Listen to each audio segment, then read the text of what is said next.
tantos años, más de 25, no lo conocía en persona, pero sí lo conocía de referencia.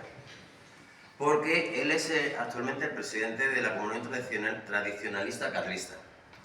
Y yo tenía relación con las hijas de un señor que fue, según tengo entendido, de los más importantes del carlismo. Más todavía su padre. Este señor era Domingo Falconde y su padre era Manuel Falconde Macías, si no recuerdo mal. Entonces, pasó el tiempo y en un encuentro me encuentro a una persona que se llama Gary Soain, me sonaba el apellido, firmando un libro de sonetos, porque además es escritor, además es librero, además es un montón de cosas. Y yo recuerdo que cuando lo vi, le digo, oye, tú eres Javier Gary Soain, que tienes varias hermanas monjas, algún hermano cura, son muchos hermanos. Me dijo que sí, y dice, ¿y tú qué no te pongo con nada? Digo, soy amigo de Ana y de Rocío Far. Ahí fue como empezamos nosotros. Y luego, pues él ha sido, desde joven, desde muy joven, ha sido, he estado en las juntas de gobierno de los carlistas y ha estado, que yo sepa, en 2 tramos de tiempo como presidente de los carlistas. Ahora llevará 2 años, 3. 2 años. Estuvo 4 o 5, estuvo Telmo de la Cuadra Salcedo, que era el hijo de Miguel de la Cuadra Salcedo, este que hacía lo de las expediciones y todo esto. Sobrino, sí. Y bueno, Javier... Ruta Quetzal. Ruta Quetzal, entre otras cosas. Javier, pues ahí donde lo veis así tan alto y tan imponente, pues es una persona muy cercana, bastante cariñosa, cuando no es todo de jefe, es broma.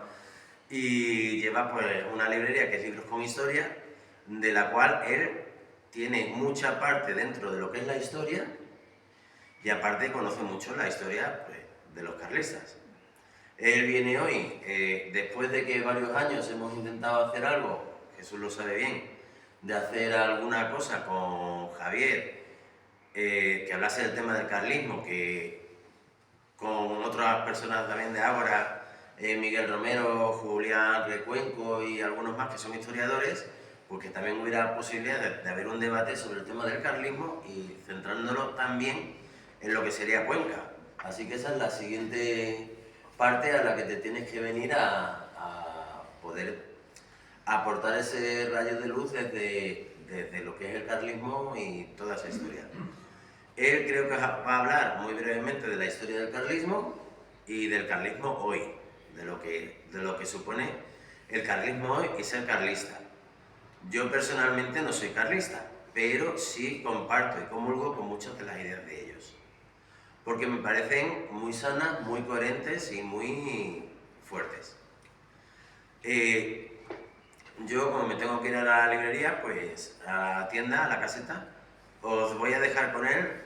No tengáis miedo de preguntarle, él tiene por ahí la chuleta escondida en la cabeza y yo creo que es una persona que os va a encantar porque además es muy cercano. Y seguro que cuando acabe el día de hoy y él vuelva allá a Pamplona, pues si alguien necesitase hablar con él o algo, pues él está dispuesto a escucharos y atenderos en lo que os pueda hacer falta.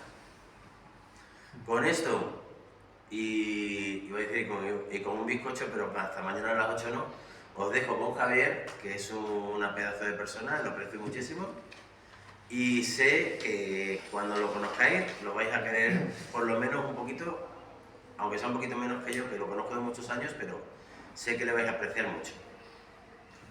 Bueno. Me voy para allá que Luis tiene que venir. Ya estamos. Muy bien, muchas gracias, Emilio.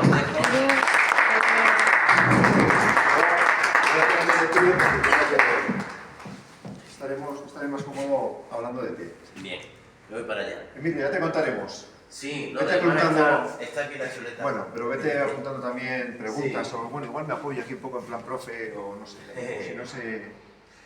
Bueno. Bueno, hasta ahora. Gracias.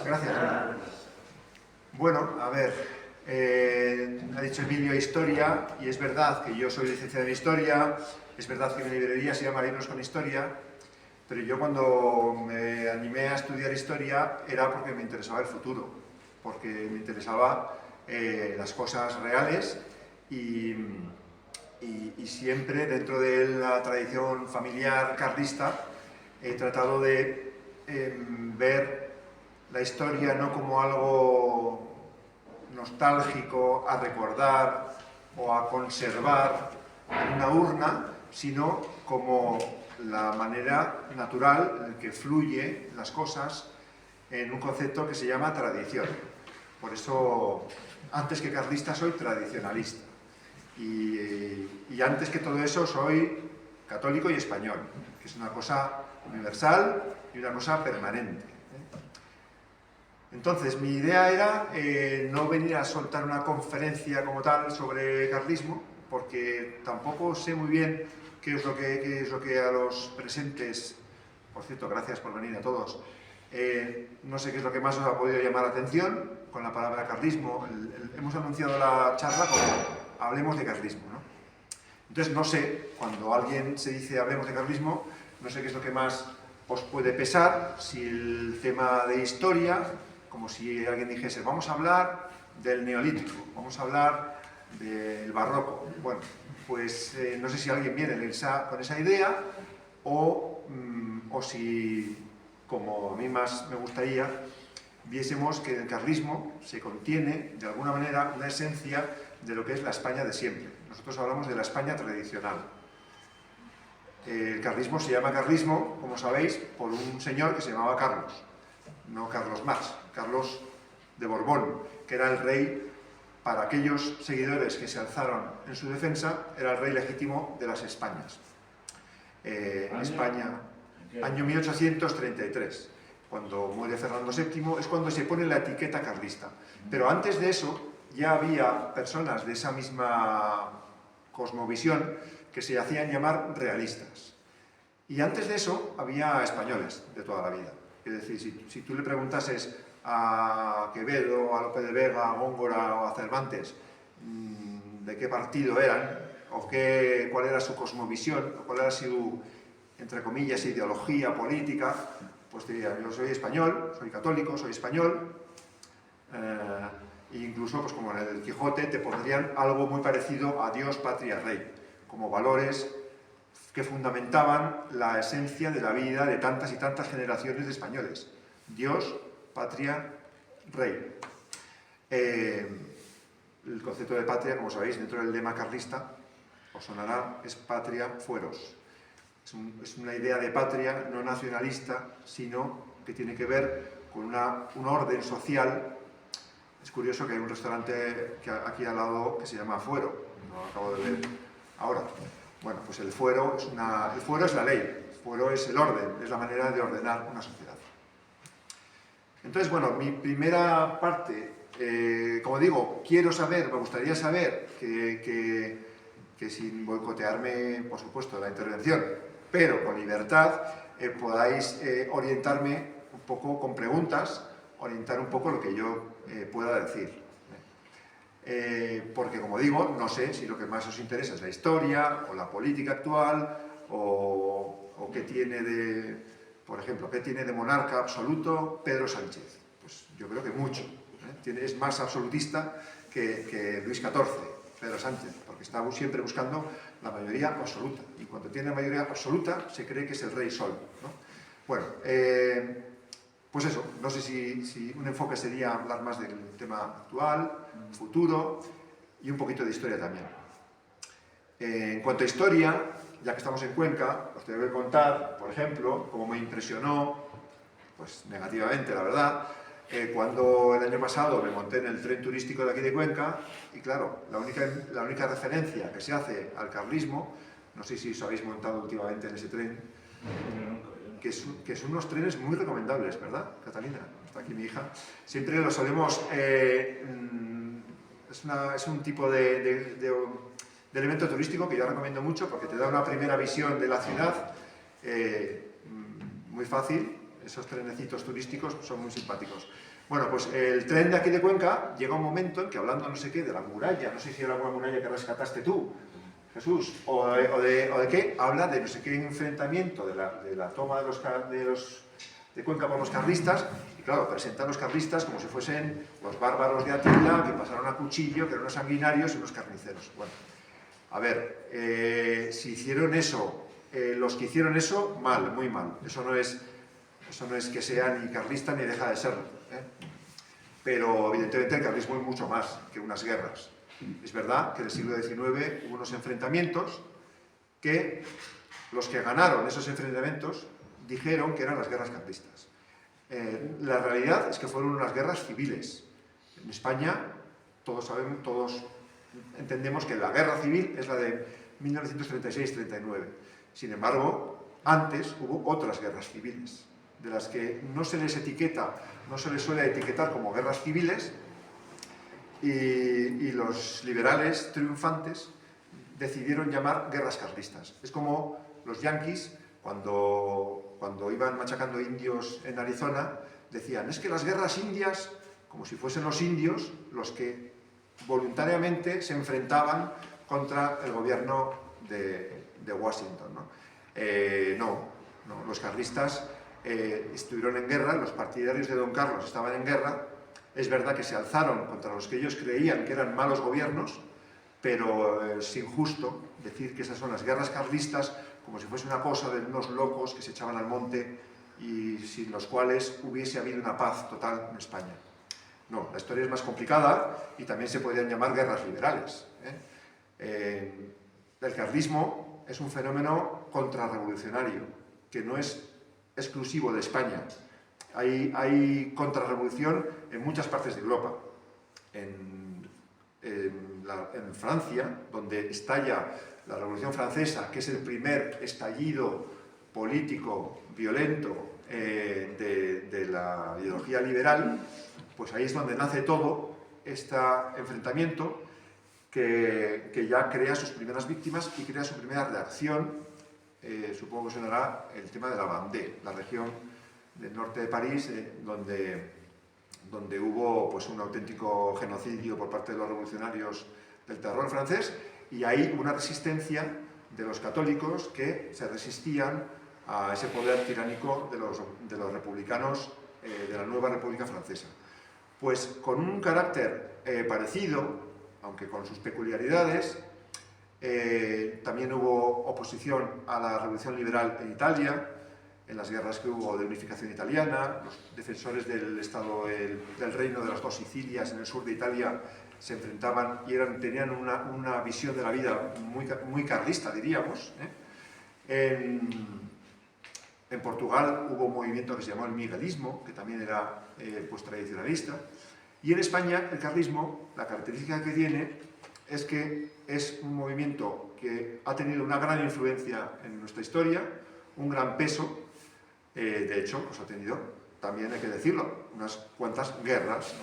Hemos perdido todas, menos la última que depende, y es verdad que ha tenido un peso importante el carlismo. En comparación con otros movimientos que han sido más puntuales. También se suele comparar el carlismo con la sublevación que hubo contra el gobierno de los masones en México. ¿Os suena esta historia? Los cristeros de México, en los años 20 del siglo XX, pues se sublevaron cuando no había no vieron otra válvula de escape más que sublevarse contra el gobierno. Claro, estamos en el mismo concepto, ¿no? ¿Por qué les llaman la guerra cristera? ¿Porque esos cristeros querían la guerra? No, los cristeros eran gente pacífica. Lo mismo los carlistas eran gente pacífica. Yo todos los carlistas que he conocido son gente pacífica o normal. No es que haya un gen carlista que te obliga a estar sublevado en armas, ¿no? Eso siempre ha existido a lo largo de la historia, ¿verdad? A lo largo de la historia, por desgracia, siempre ha habido guerras, enfrentamientos y violencia.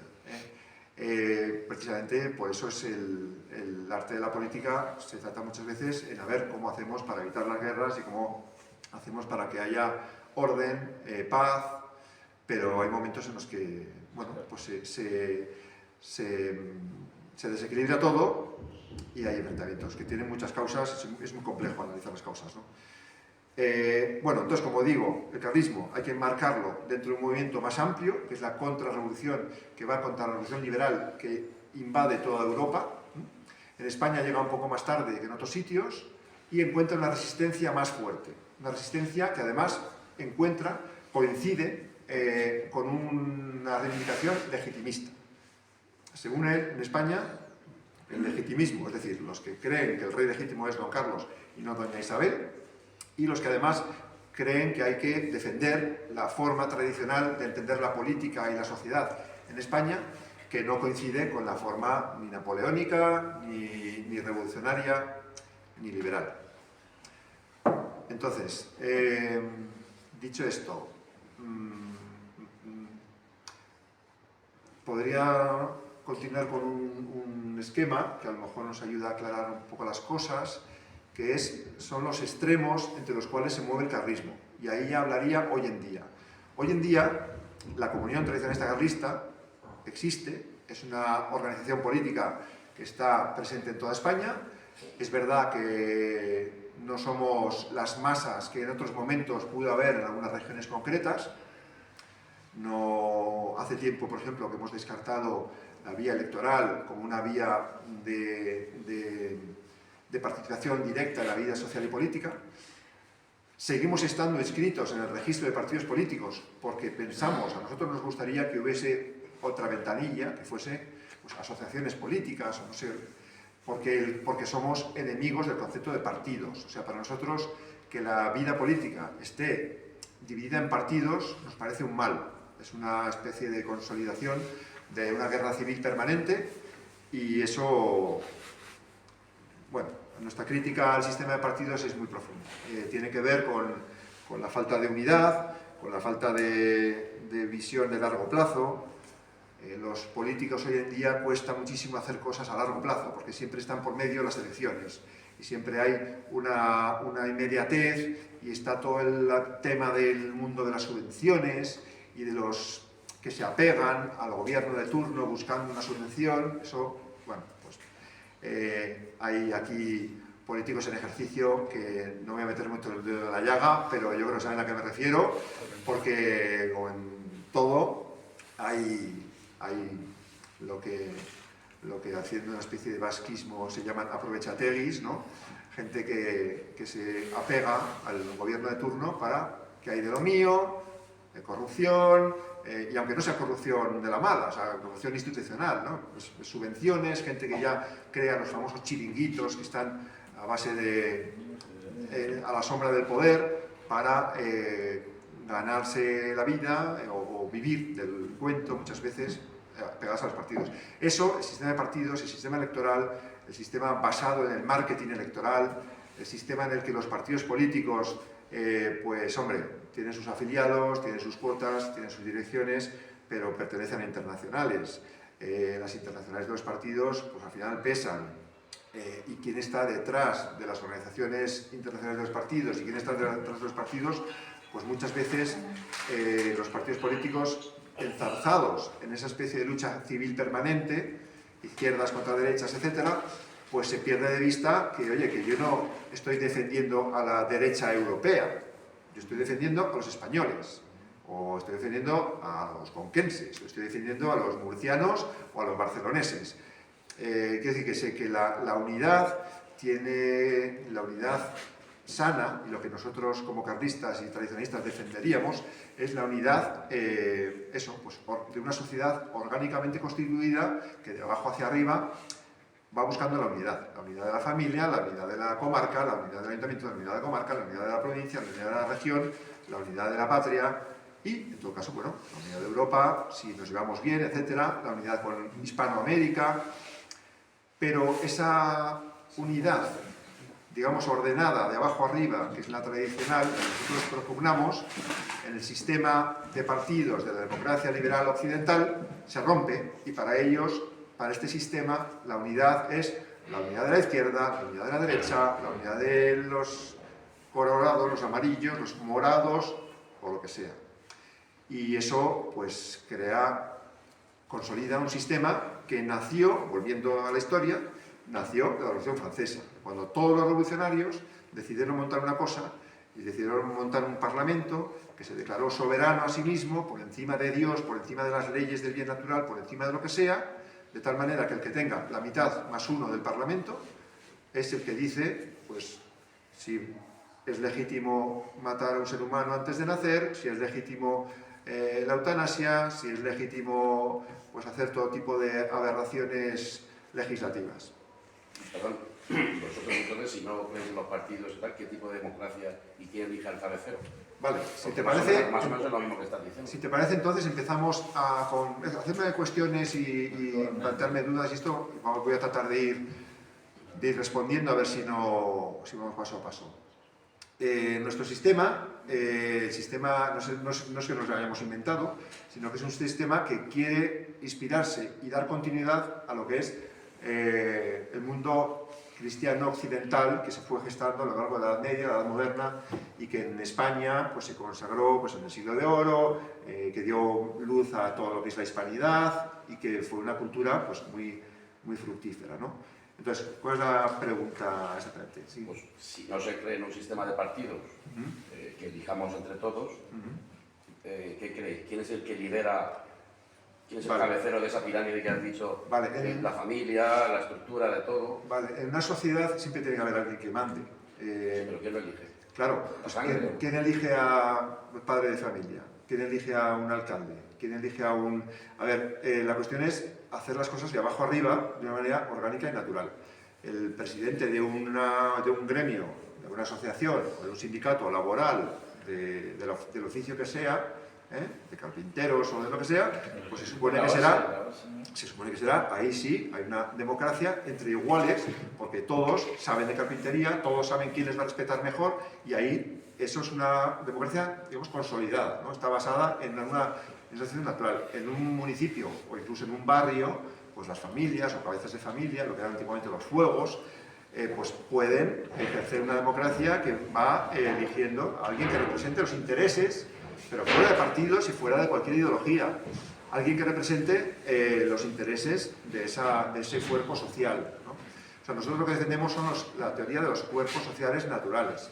Es decir, que pensamos que la sociedad tiene que respetarse y está constituida por unos cuerpos sociales que cada uno de esos tiene que tener quién manda. Tiene que tener claro quién es el que... y cómo se renueva esa preocupación democrática que tenemos hoy en día tan inculcada, ¿no? Si sigues subiendo los escalones, pues nos encontramos en la cúspide del sistema político tradicional con la monarquía, con el rey, ¿no? Entonces, nosotros hemos heredado, como españoles, hasta que vino el periodo revolucionario, nos encontramos con una familia real. Esa familia real tenía unas leyes de sucesorias y bueno, era el sistema que tradicionalmente nuestros antepasados habían adoptado para saber quién era el que tenía la cúspide del poder.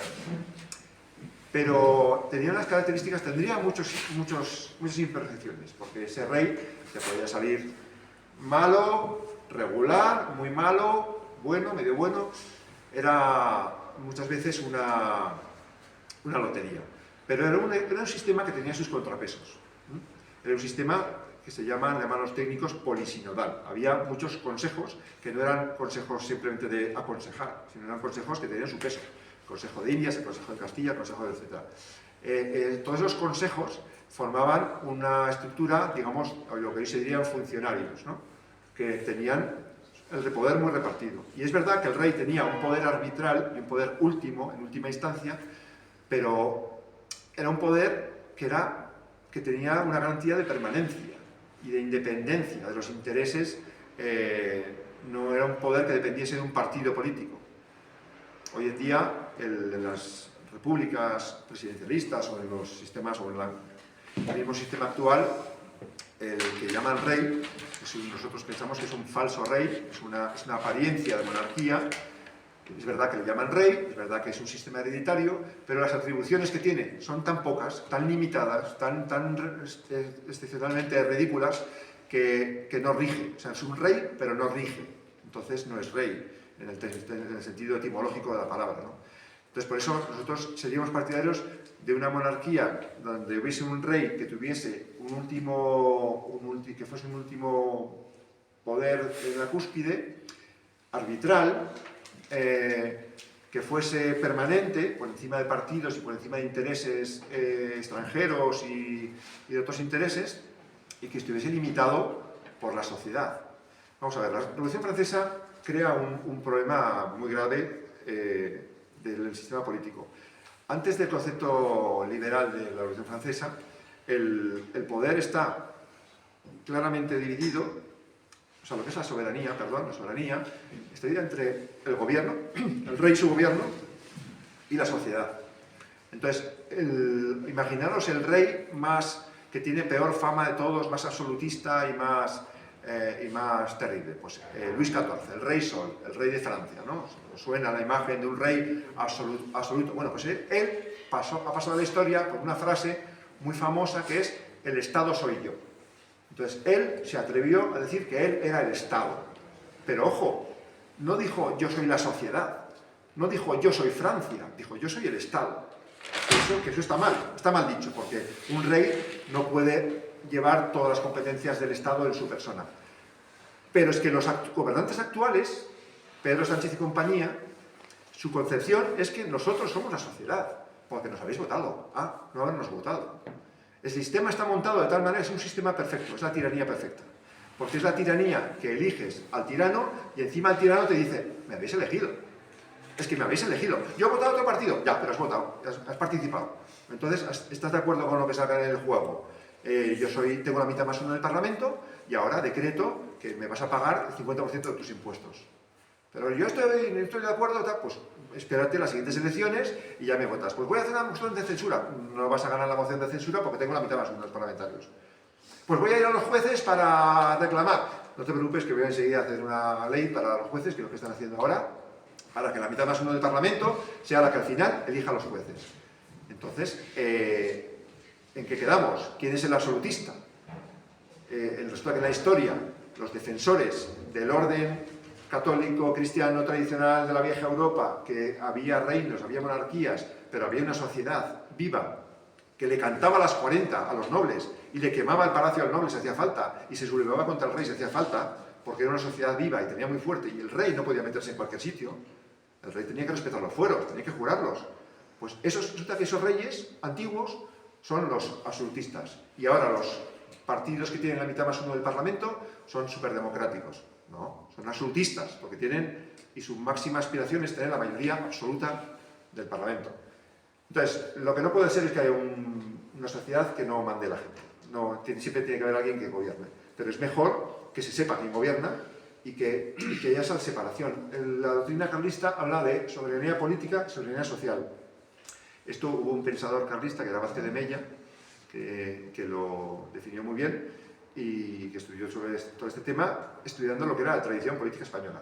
Y él aclaraba perfectamente que una cosa es el rey y su gobierno, la soberanía política, es decir, quien ejerce el poder, la autoridad, apoyado muchas veces en el poder de la fuerza, en el ejército, la policía, etcétera, ¿vale? Los jueces, tal.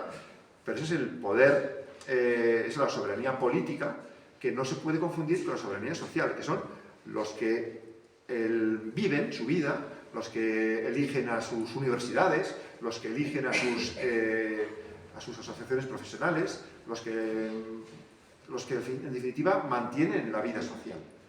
Y hoy estamos en un riesgo de tiranía terrible, porque toda esa labor que a lo largo de la cristianización de Europa y de Occidente se fue haciendo, separando entre soberanía política y soberanía social, hoy en día se mezcla todo en la urna. Tú metes el voto en la urna y estás eligiendo al que te va a gobernar y al mismo tiempo al que te va a defender del que te va a gobernar.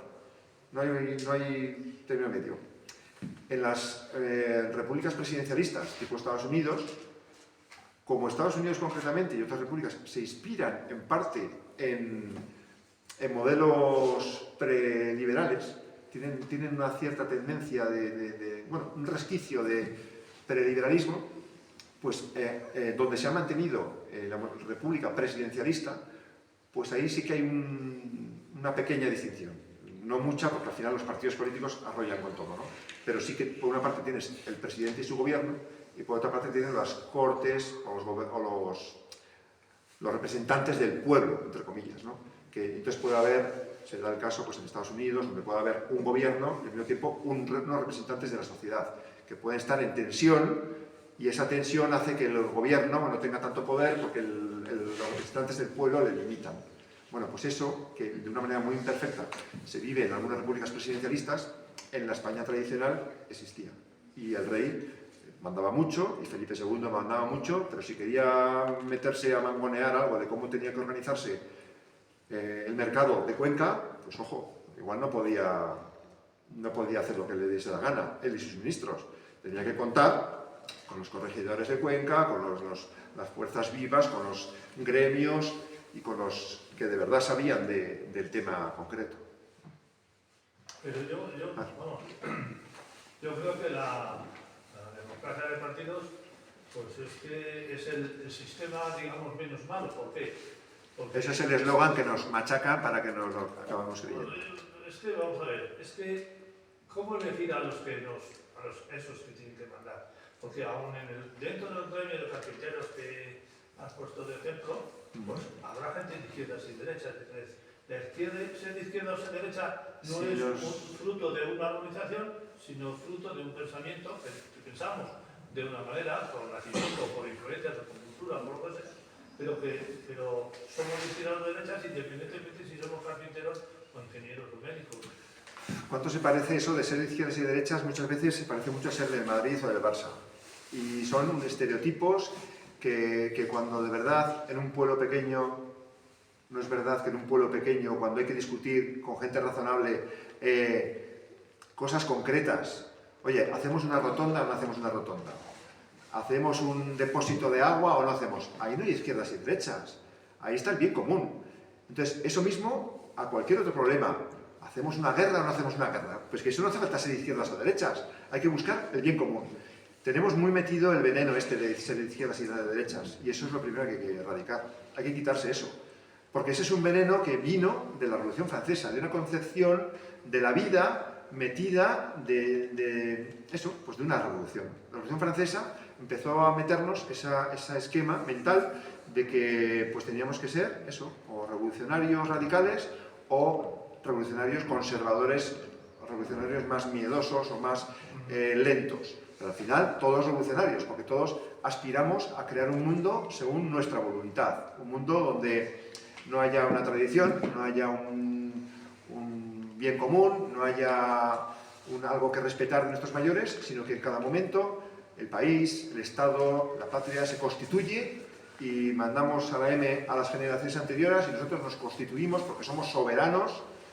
Eso es muy, muy presuntuoso, pensar que una generación en un momento dado puede constituir una nación dando una patada a todo lo que ha venido antes, considerándolo prehistoria y diciendo que a partir de ese momento ya somos y entonces admitiendo ese esquema de que, bueno, pero lo único que nos vamos a repartir es los de izquierdas y los de derechas. Es muy pobre ese esquema. Claro, pero es que nace del pensamiento. Que si mi forma de pensar, cada uno es de izquierdas o derechas en función de su cultura, de lo que ha mamado o de lo que ha visto. No de que se lo hayan impuesto. Entonces, ¿cómo se cambia el pensamiento? ¿Cómo se cambia a ese señor? Con realismo. Porque de izquierda no, es que tú... Viendo los hechos que realizar, ¿no? Con realismo, pegándose a la realidad, quitándose las ideologías. O sea, las ideologías son el cáncer de la sociedad actual. Las ideologías son construcciones mentales que tratan de hacer un mundo perfecto, pensando que con mi ideica voy a hacer un mundo perfecto. Y lo que hay que asumir es que el mundo es imperfecto. O sea, Dios nos dijo... Es que esto tiene mucho que ver con el fondo religioso y la religión. El cristianismo, como el catolicismo fue construyendo Europa poco a poco. Lo que nos enseñó el cristianismo, la frase famosa de nuestro Señor, de sed perfectos, como vuestro Padre Celestial es perfecto, ¿no? Ese llamamiento a la perfección, ese sí que es individual. O sea, los que tenemos que ser perfectos somos cada uno de nosotros. Pero el mundo es imperfecto. O sea, el mundo y la revolución lo ha hecho al revés. La revolución ha dicho, no, tenemos que hacer un mundo perfecto, un mundo donde la inteligencia artificial, los ordenadores, las leyes, las normas, y todos los días los parlamentos están pariendo leyes y leyes y leyes para hacer un mundo perfecto donde nada se salga de la letra, pero tú puedes ser como quieras, sobre todo de cintura para abajo. O sea, puede ser un desastre, puede ser lo que quieras. Puedes tener todo tipo de adicciones, puedes romper tus lazos con cualquier persona, puedes decir que juras casarte para toda la vida con fulanita y lo rompes al día siguiente porque da igual, porque las promesas no valen. O sea, como personas podemos ser totalmente imperfectos, pero eso sí, en el sistema tiene que ser perfecto. Y como te salgas de la perfección del sistema, la has fastidiado. Ya eres un apestado y tienes que ir a la cárcel. Eso es lo que hay que cambiar. Es muy difícil. Por eso tiene que ver con una visión cristiana y, en el fondo, con una fe. Esa fe es una cosa personal, pero también, a lo largo de los siglos, en Europa y en España, tuvo una dimensión social. Y es la que construyó las ciudades y la forma de convivir. Y no era lo mismo una ciudad cristiana que una ciudad musulmana. Y no digamos, no es lo mismo una ciudad cristiana o musulmana que una ciudad atea, como es ahora. En una ciudad atea, si no existe el bien, el mal, y no existe la moral, digamos una moral externa, pues quien manda lo que es bueno y lo que es malo, ¿quién es? La mitad más uno del Parlamento, que es quien controla a la policía, quien dice a quién hay que pegar y a quién no, a quién hay que meter en la cárcel y a quién no.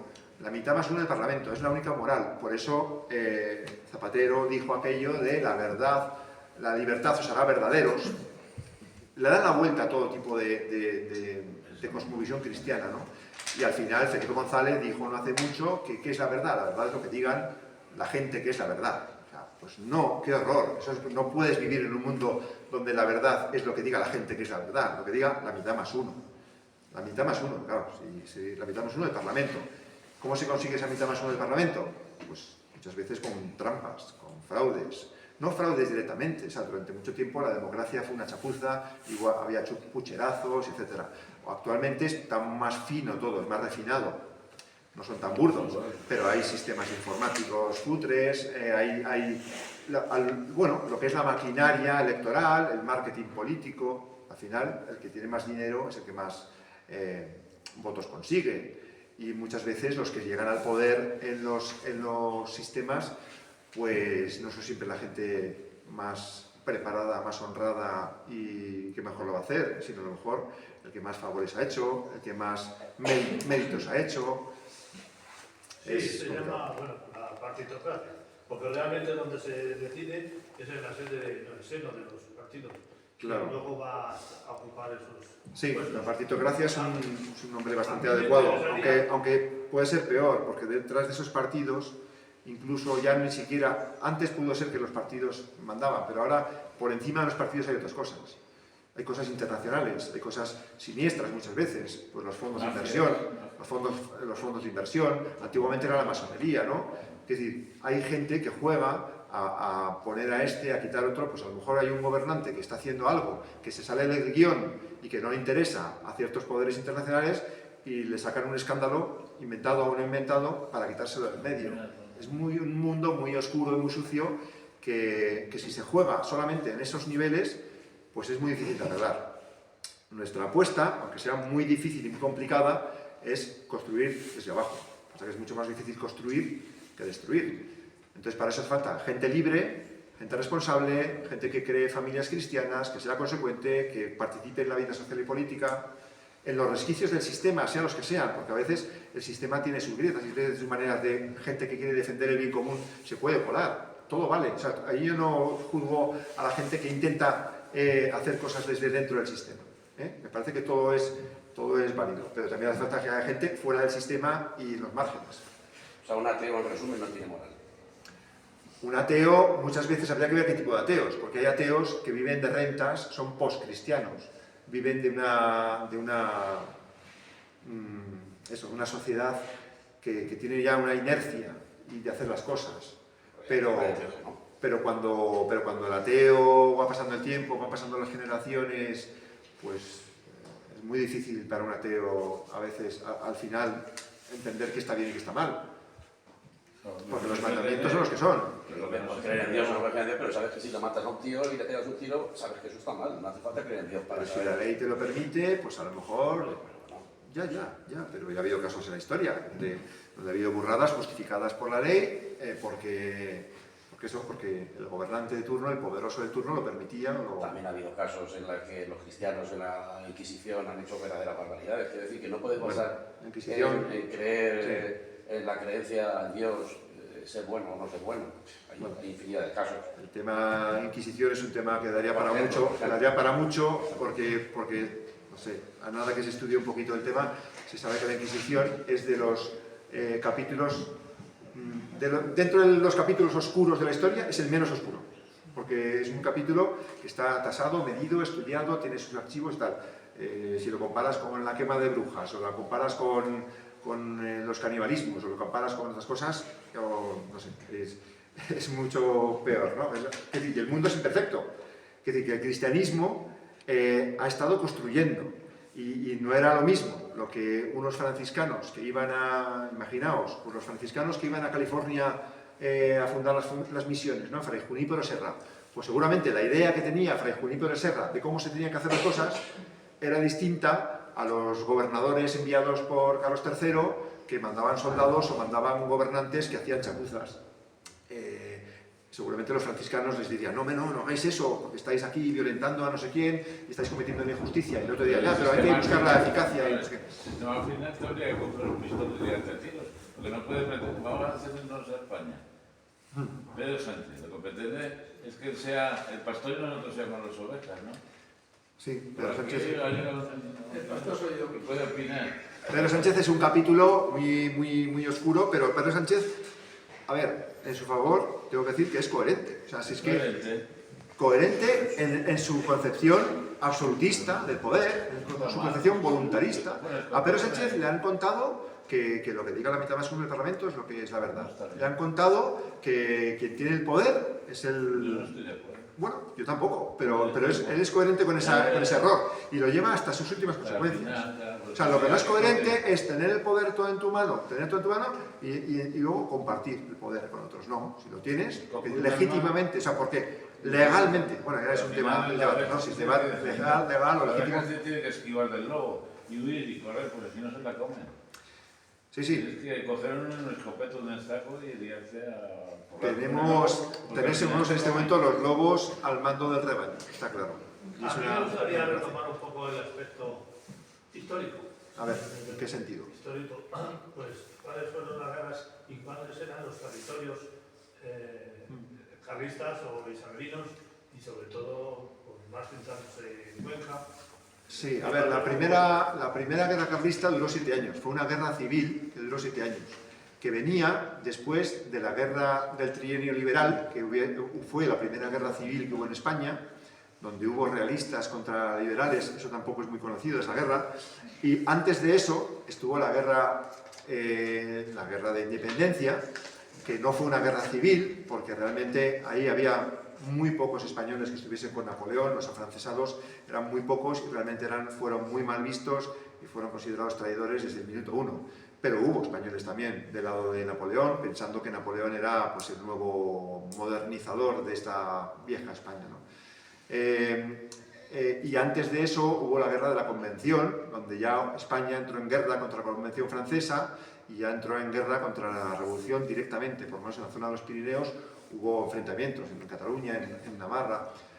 Entonces, cuando estallan las guerras carlistas, a partir de 1833, España ya vivía en un ambiente muy bélico. O sea, España estaba arrasada por las guerras napoleónicas, la guerra de independencia y por todos estos otros conflictos. Y digamos que los bandos estaban bastante definidos. Carlistas había por toda España, porque para ser carlista, tanto entonces como ahora, por lo menos mi punto de vista, cuando esto me lo preguntan, ¿qué hace falta para ser carlista? Pues basta con ser de opinión carlista. Tú tienes la opinión de que el carlismo tiene razón. O sea, los carlistas defendían pues, que el rey legítimo era don Carlos, que además no era solamente un tema dinástico, no es que prefiera a los tíos con bigote que a las niñas pequeñas, no. No es un tema dinástico ni de personas, es un tema de que era, según las leyes que había entonces, el rey legítimo. Bueno, es que seamos los niños los que vigila el espía. Yo soy quien espía a juego de los niños. Eso es una canción de ilegales de los años 80. ¿Quién no entiende la pregunta? Sí, papá devuelve el poder, controla tus actos, el poder. Hay que escapar de eso y esquivar eso. Vale, sí, pero perdona, estamos ahora en el tema histórico de las guerras carlistas. O sea, los carlistas precisamente se sublevaron contra un sistema, una manera de entender la política, no por el tema, o sea, se sublevaron también por el tema dinástico, pero no fue la chicha del meollo de la sublevación, no era el tema dinástico, porque eso hubiese tenido un recorrido mucho más corto. Fue una guerra civil de 7 años, en donde el pueblo español, o gran parte del pueblo español, sin tener el apoyo oficial de las instituciones del Estado, que habían quedado en manos de las camarillas liberales, que está demostrado, tenían el apoyo de la masonería y tenían el apoyo que había venido trabajando la masonería para infiltrarse en el ejército, lo mismo que había hecho las independencias americanas. Todos los países, todas las repúblicas americanas se sublevaron contra la unidad de la monarquía católica porque había unas élites con un peso de la masonería muy importante, que al final obedecían no a la soberanía española, no al bien común de los españoles, sino posiblemente a intereses ingleses, franceses, etc. Pues en España había carlistas en toda España y hubo sublevaciones en todas partes. De hecho, la primera sublevación que hubo en 1833 fue en Talavera de la Reina, en Toledo. Ahí, en el año, cuando se cumplieron 150 años, me acuerdo que hicimos un acto y pusimos una placa ahí, en Talavera de la Reina. Luego, ¿por qué hubo más control del territorio por parte de los sublevados carlistas en la zona de Navarra, Vascongadas o Maestrazgo, Cataluña? Bueno, pues porque posiblemente son zonas montañosas, más fáciles de defender, más fáciles de agruparse ahí. Además, concretamente, Navarra y Vascongadas tenían un sistema foral que recordaba mucho a los sistemas pues, de autonomía que facilitaban o que por lo menos dificultaban el control del gobierno. Entonces, claro, tú tenías el gobierno de Madrid y podías controlar más fácilmente, quizás, lugares como Cuenca o como Castilla, porque lo tenías más a mano, de los ejércitos, porque podían... Pero bueno, Cuenca ya estaba en la zona ya más montañosa, hacia... entonces por aquí es lógico que en Cuenca hubiese enfrentamientos, porque estaba en la zona donde los carlistas se habían hecho fuertes y donde intentaban llegar a la meseta y a la zona y a Madrid, porque al final el objetivo de la sublevación carlista era poner en el trono de España a Carlos V. Creo que Cuenca fue la única capital de provincia que estuvo en poder de En manos, puede ser, sí. Sí, No, claro. no, de hecho es la única capital de provincia. Sí, porque claro, pues el poder y los ejércitos entonces, lo primero que la mayor parte de las ciudades de España estaban amuralladas, ¿verdad? Estaban amuralladas. Entonces, lo que primero que hacían los gobiernos liberales era procurar controlar las capitales. Pero eso no quiere decir que el carlismo fuese un movimiento rural contra la gente de ciudad. Eso es una visión muy errónea de la realidad. O sea, había carlistas en todas las clases sociales, tanto los nobles como los burgueses, los ciudadanos, como la gente rural. Lo que pasa es que el 80% de la población o el 90% de la población en España entonces era rural. Entonces, bueno, pues la mayor parte de los carlistas eran rurales, sí, pero la mayor parte de los liberales posiblemente también.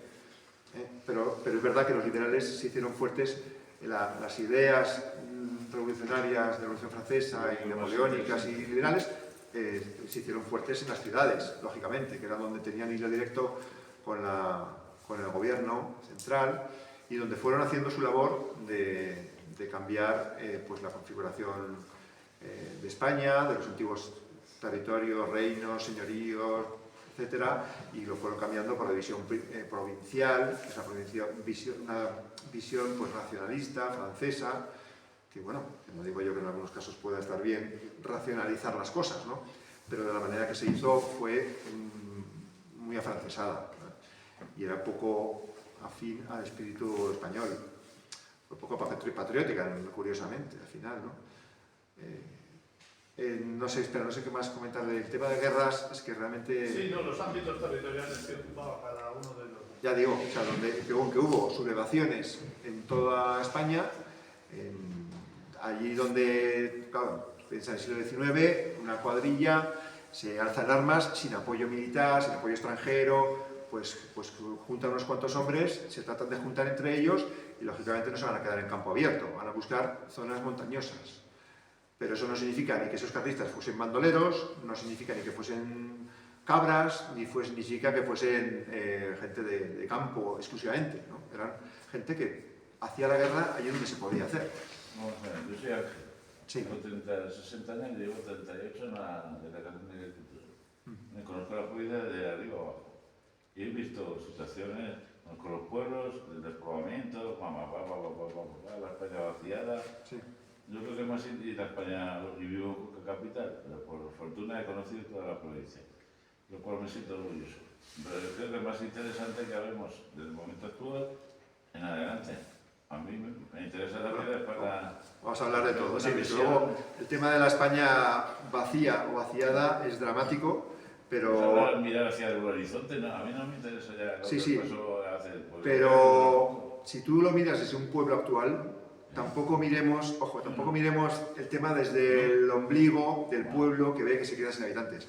Si lo miramos a nivel patriótico español, es que lo que se queda sin habitantes son todas las familias, es que no hay natalidad, la natalidad está por los suelos, y eso pasa tanto en los pueblos como en las ciudades. Tengo dos hijos y conozco la situación. Es que la situación es que todo anima o todo desanima a los jóvenes a formar una familia, a estabilizarse, a arraigarse en un lugar y a formar una familia.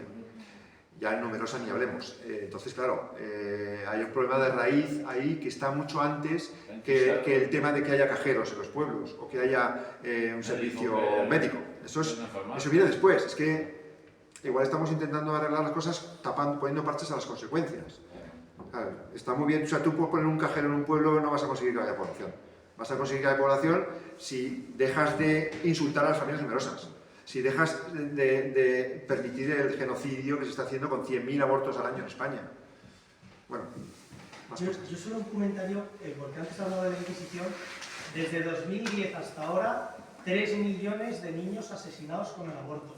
Entonces, eso se soluciona a la despoblación rural.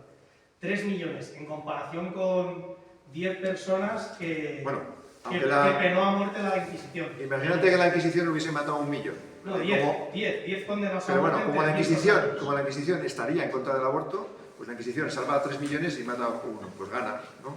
Sí. Quiero decir que no, que eso son anacronismos, pero bueno, ya, a ver. Pues quería yo preguntarte, porque has dicho que hoy en día no hay ideologías, todos igual. Sí, hay muchas ideologías y los invaden, sí. ¿El carlista tiene algún tipo de ideología? Pues si quiero afiliarme. De acuerdo. ¿Como esa de Benjamín? Nosotros, primero, no nos llamamos Partido Carlista. De hecho, como organización, nos llamamos Comunión Tradicionalista Carlista.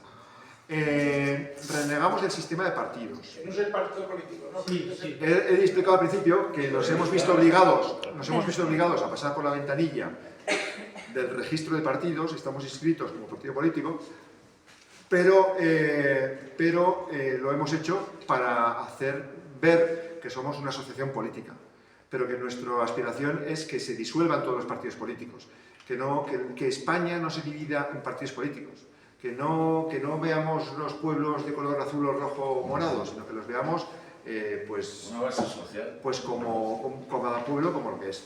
Pues, Entonces, no tenemos ideología tampoco, porque nosotros consideramos que una ideología es algo malo, porque una ideología es, en definición compartida por todos los filósofos, es una construcción mental de un mundo ideal, una cosmovisión que te ayuda a entender la realidad y que te enfoca todos tus actos hacia ese mundo ideal. Entonces, los ecologistas propugnan la ideología ecologista, entonces ellos se han fijado en ese tema y creen que si todo el mundo se hace ecologista y el ecologismo avanza, entonces vamos a vivir en un mundo mejor. Y se olvidan de que en la realidad hay otras muchas cosas aparte de la ecología. Las feministas cogen un trozo de la realidad que es los presuntos derechos de la mujer. Bueno, ahora yo creo que ya no hay feministas porque ya han sido barridas por las siguientes ideologías que se las han comido. Pero las ideologías se comen unas a otras, ¿no? Es verdad que se alimentan, se heredan unas a otras. El liberalismo es la madre de todas las ideologías.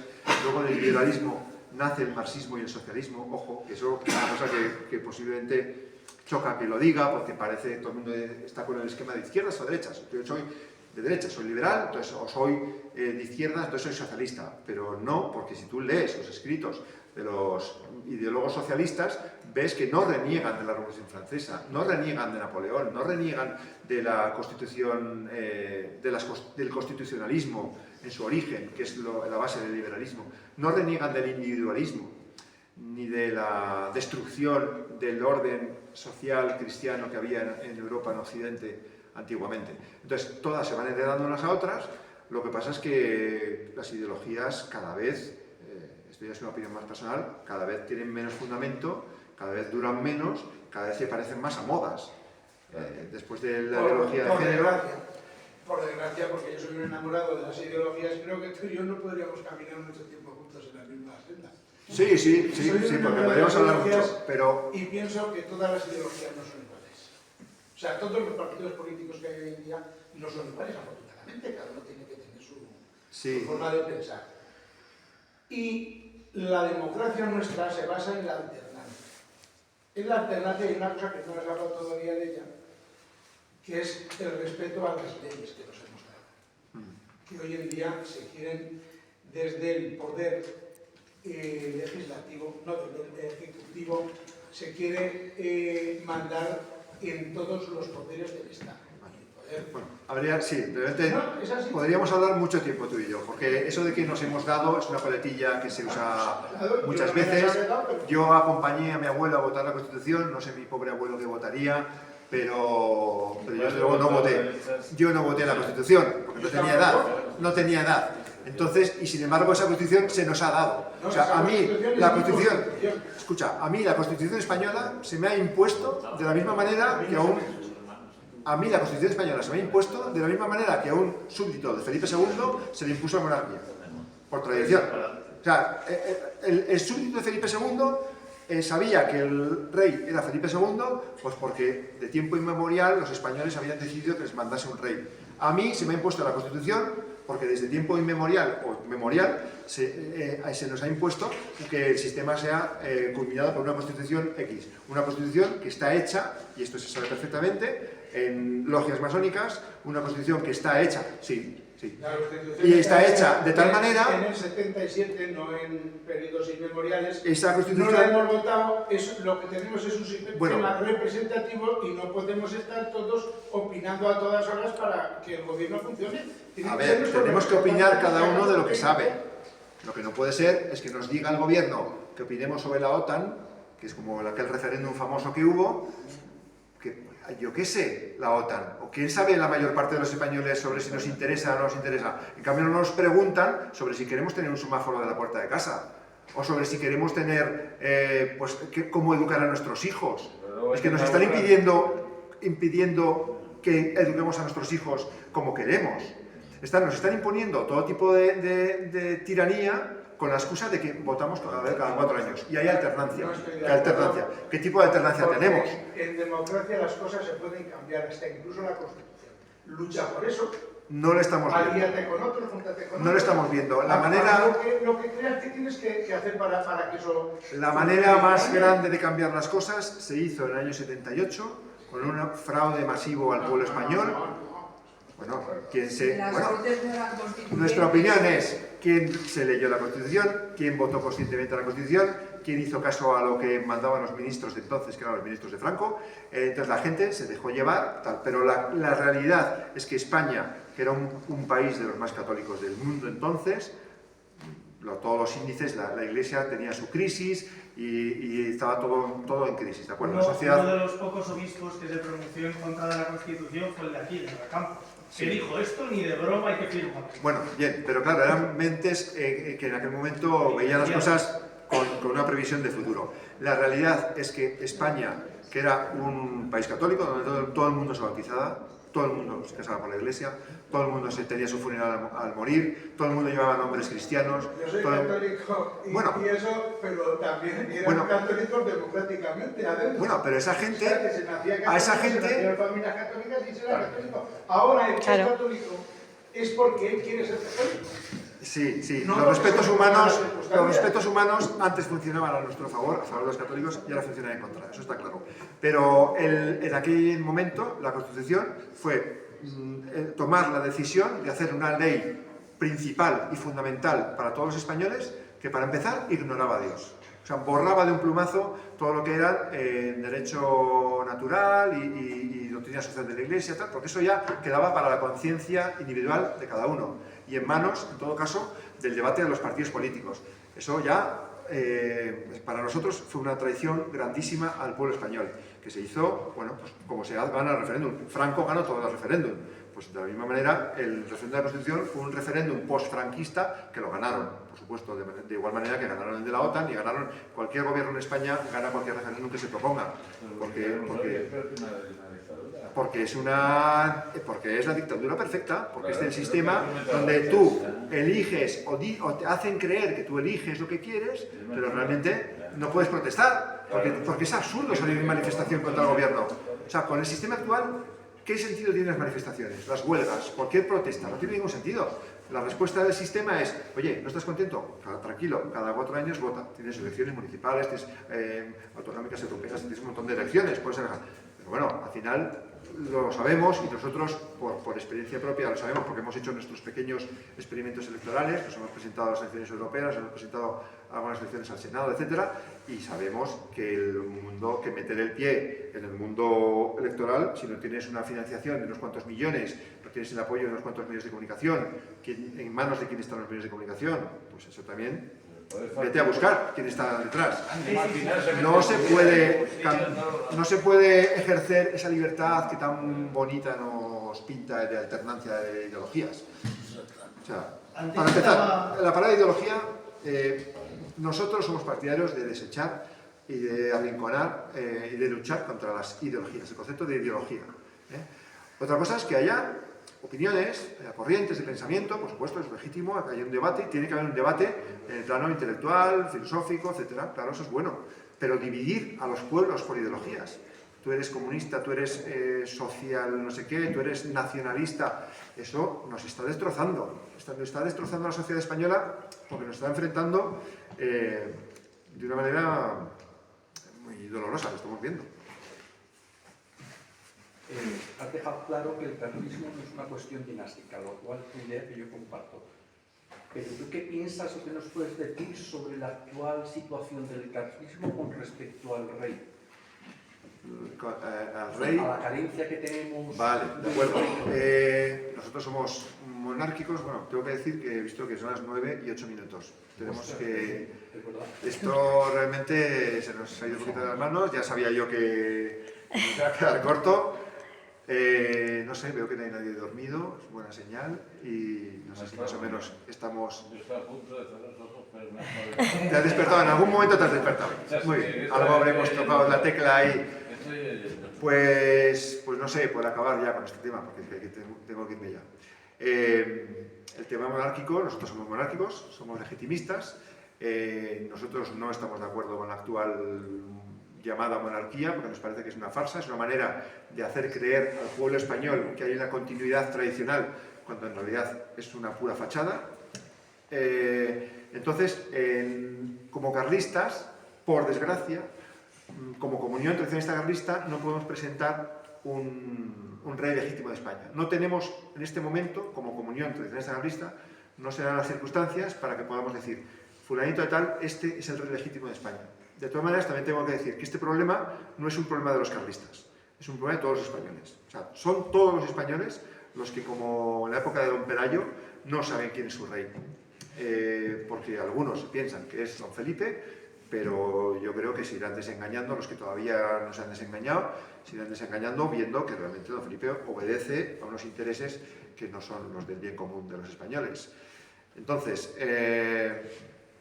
y aparte, bueno, pues es el heredero de una dinastía concreta, pues que se enfrentó a la dinastía legítima, etc. Entonces, para nosotros hay una dinastía legítima, que el último rey reconocido por todos los carlistas era Alfonso Carlos I, que murió en el año 1936, justo después de dar la orden a los requetés de sumarse al alzamiento. Y a partir de ahí, por desgracia, pues no está claro. Es verdad que la mayor parte de los carlistas siguieron en un momento dado a don Javier de Borbón-Parma. La mayor parte de ellos lo reconocieron como rey. Es verdad que su hijo, Carlos Hugo, la lió, pero mucho, porque la época de Carlos Hugo coincidió con la crisis de la Iglesia, la crisis de la sociedad rural-urbana, la invasión de ideologías pro-marxistas, etc. Entonces, dentro del carlismo se metió, pues digamos, lo que yo llamo la cultura hippie de volver a cuestionar todo, ¿no? Entonces hubo muchos carlistas que se fueron desligando. A partir de esa crisis se fueron desligando de Carlos Hugo. Don Carlos Hugo tiene un hermano pequeño y tiene un hijo. El hermano pequeño es don Sisto, que habréis oído hablar. Está un hombre muy mayor y no, está soltero, no tiene por ese lado, no hay una perspectiva legitimista clara. Y luego está su hijo, don Carlos Javier, que algunos quieren ver en don Carlos Javier pues, la continuidad de esa dinastía. Don Carlos Javier viene de vez en cuando por España, se define como carlista en el sentido de continuador de esa lucha legitimista, pero no puedo decir mucho más. Yo, como presidente de la Comunidad Intercesista Carlista, este tema debo ser cauteloso y no puedo mojarme ni para un lado ni para otro, pero sí que debo decir que las puertas no están cerradas, pero que para nosotros, a lo que los carlistas hoy en día nos une, es el ideario, no la ideología, sino el ideario, que es distinto.